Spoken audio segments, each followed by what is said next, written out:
Welcome to the Notorious D.I.D. I am Solara.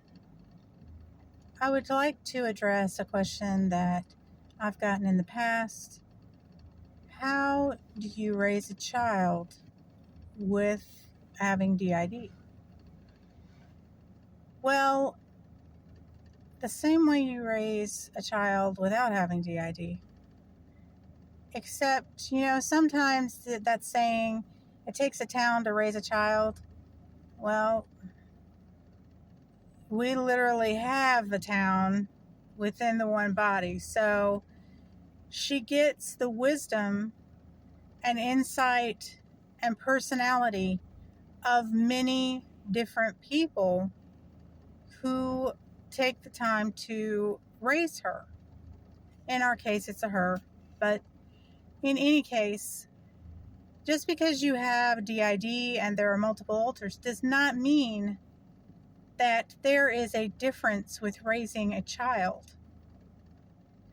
Now, obviously, your child is going to grow up in a different fashion than a singleton's child because they are dealing with multiple people.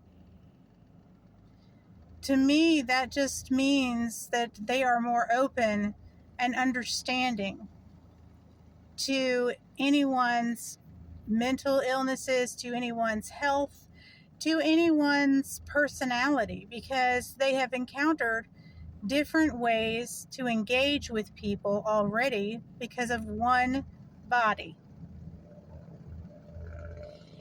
Our daughter told us the other day, well, me specifically, that she thought being a multiple would be wonderful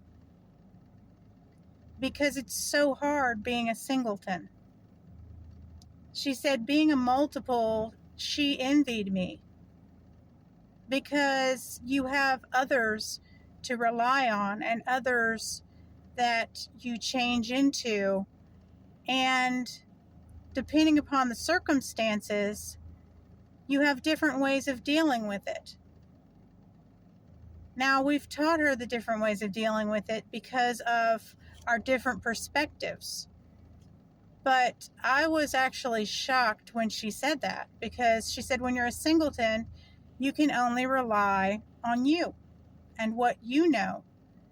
And there's no backup to be able to change into somebody else. Now, we can't willingly change into somebody else. Val can, but none of us have learned how to make that stick, and I can't, period. So in her mind, it's not a negative in any way, shape, or form that she was raised by someone with dissociative identity disorder, because she was raised by multiple people in one body, so that she has such an open perspective of life and understanding. And I never really took that perspective of the fact of being a singleton, you have nowhere to go. Like, because I'm a multiple, and I've always been a multiple since I've been with the system, I never thought about the fact of being a singleton might be harder than being a multiple. I always thought being a multiple was so difficult and so hard. But when I got her perspective, I could understand what she was talking about. We have other people's opinions and other people's information available to us in the same body. And she has to rely on her one thought, her one stream of personality, her one stream. And she is marvelous, don't get me wrong. She's marvelous. And there's no reason why she should envy us, because she is beyond what we ever expected to be able to have for a miracle of a daughter. And for her to think that much of us, it meant a lot.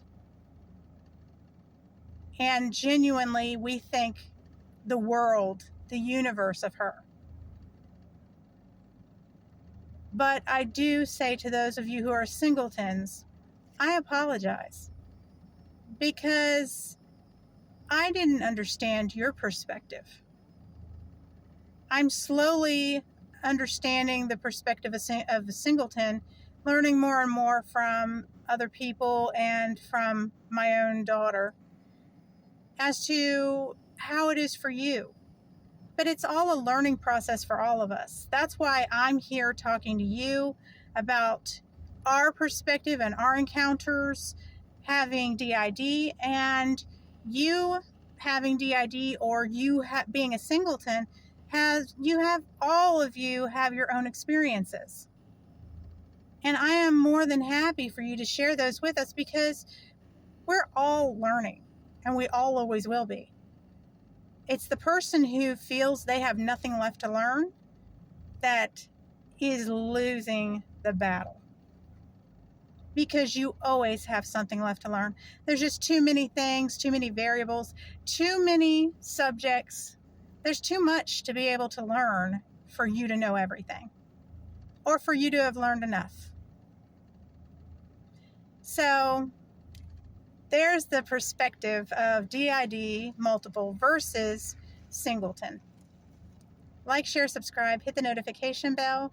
Please leave us comments. We value you. We appreciate you. This has been Solara for the Notorious D.I.D. Bye.